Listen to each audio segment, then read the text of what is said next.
Welcome to PAC Talk, your source for all the information you need to make your farming operation successful in today's agricultural landscape. I'm your host, Chris Kreifels, Vice President of Technology at Progressive Ag Co-op, and I'm joined today with yield specialists Ryan Hall and Anna Klein. Today we're going to go scout some fields, and we're going to scout some wheat, do that important spring scout.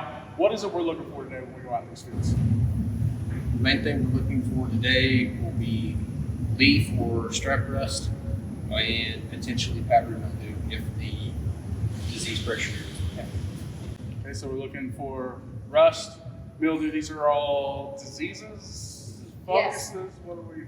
They're all your primary, three primary wheat diseases. Okay. So we're going to go out and we're going to check a couple fields. We're going to check both of our Progressive Ag Co-op wheat plots. We're going to come right back here, and then we're going to have a little discussion about what we found in those plots. We'll see you in just a minute. Our first stop on our scouting trip for the day was Progressive Ag Co-op's fully grazed wheat plot. As we began to look at the plants throughout the plot, it was evident that we were finding some disease. Now, before we go into what diseases we were finding, Anna, kind of step us through what we're looking at to find these diseases. At the top, you start out at the flag leaf right here, and then ultimately you go down into the second leaf and into the bottom of the plant to find your disease, and right there is the tan spot where it started. So we're on the second leaf from the top. We're starting to look for that tan spot that we can see in this picture right here. Yes. So here at this first plot, is tan spot the only thing we found, or did we find more as we went through there? We saw the startings of some rust.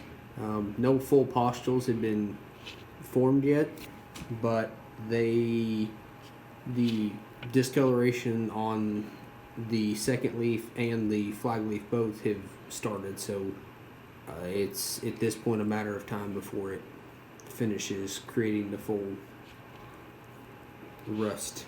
And that's what we're looking at here, right? Is the beginnings of what we Yes. believe to be rust. Mm-hmm. This is Okay. what we believe to be the starting of rust. Okay. Okay, so our next stop, after we found the beginnings of rust and tan spot at our fully grazed test plot, the next step was to stop at our non-grazed test plot and see what disease and damage we could find there. And as we began scouting, it became obvious that rust was a bigger problem in this area than it had been at our first stop. So talk to me about this picture right here and what it is within this picture that we're looking at that tells us that that is rust. So within this picture, you can, if you look closely at some of the yellower spots within the leaf, you can see little bitty orange dots. Those are your, what we call rust pustules. So that is your leaf rust currently on the leaf. If it's to this point, it has been fully incubated within the plant and created that pustule on the leaf. We made one more stop before we came to the office. Within that final field, down in the lower canopy, we found the makings of powdery mildew. It's generally in the lower third, and it will be a kind of a white pocket on the leaves, either on the leaf or on the stem itself. What that can do is slowly deteriorate that lower straw to where right as you finish getting your head filled, your wheat can, if it's bad enough, will lodge. We finished our scouting trip and now we're back at the office. So let's talk this over. We found three things in our trip today. We found the tan spot, the rust, and the powdery mildew. Mm-hmm. So let's break that down. Briefly talk about each one of those things. So tan spot. What's the problem? Why do we care that it's there? And what can we do about it? The tan spot can be an issue in the fall after you get it planted. You know, you can see depending on your cultural practices or variety selection on susceptibility, you can see some issues there. Normally, unless it is a very, very severe infection, we normally don't, I mean, you still see some of it, but it doesn't ever cause enough harm to show any yield difference. Okay, so that's tan spot. What about rust? That was the next thing we found. It seems like there was a lot of it. What is it? How does it affect us? And what can we do about it? So to find rust on the wheat, it looks like little orange spots on the wheat, and it ultimately affects your flag leaf, which will reduce your yield, anywhere from 5 to 10 bushel. Okay, and we talked about that kind of when we were going over that in the field. Yes. It forms those pustules, I believe is the word we used.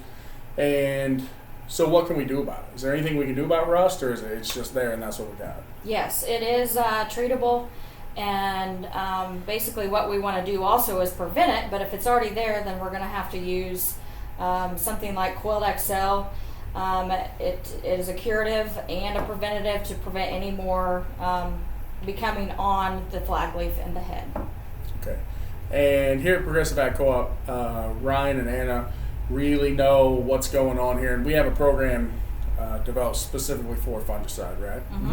And we're happy to relay that to anybody who needs that information. So we're gonna hit it with that fungicide and keep the rust from totally affecting that flag leaf and affecting the head. Ultimately, so our last disease we found was powdery mildew. How is that going to affect us? I mean, we talked a little bit about lodging, but just total, how's that going to affect, say, our yield? And is there anything we can do about it? As long as the infestation of it is not bad, generally you don't notice too much of a yield drag. But if your wheat is very, very thick and it gets started because of the higher humidity location or humidity situation down in your lower canopy of the wheat, if it eats at that lower stalk long enough, if you get into the late season right before that head's fully filled, you can start seeing that plant fall down. And if it falls down at the wrong way, it could pinch that stem. And as soon as that stem's pinched, it's done taking nutrients up. Is there any treatment we can do if it gets really bad? I mean, is that something fungicide can help with? Or Yes. Okay. The Quilt XL that Anna mentioned, or a lot of if you just simply want a quick knockdown, your tebuconazoles would help fix that problem. But if you do it, you need to run higher gallonage. In minimum, if you're trying to get down a lower canopy, generally 20 gallon to be able to get that far down in there, or you won't get enough coverage to get it under control. Because we've really got to penetrate that canopy Yes. and get down low. Yes. Because it's not like some of the others that kind of hang out up high. Right. It's on the bottom of the stem. Yes. Okay. So as we're talking about kind of down toward the bottom of the plant, one thing that bears mentioning that I think we found was the aphid problem, right? So Yes. we did find some aphids, and you can see in this picture right here, these little black spots. What, again, how's it going to affect us? What can we do about it? Generally, the rule of thumb is 50 per tiller of wheat. Starting to see some populations that are getting close to that threshold.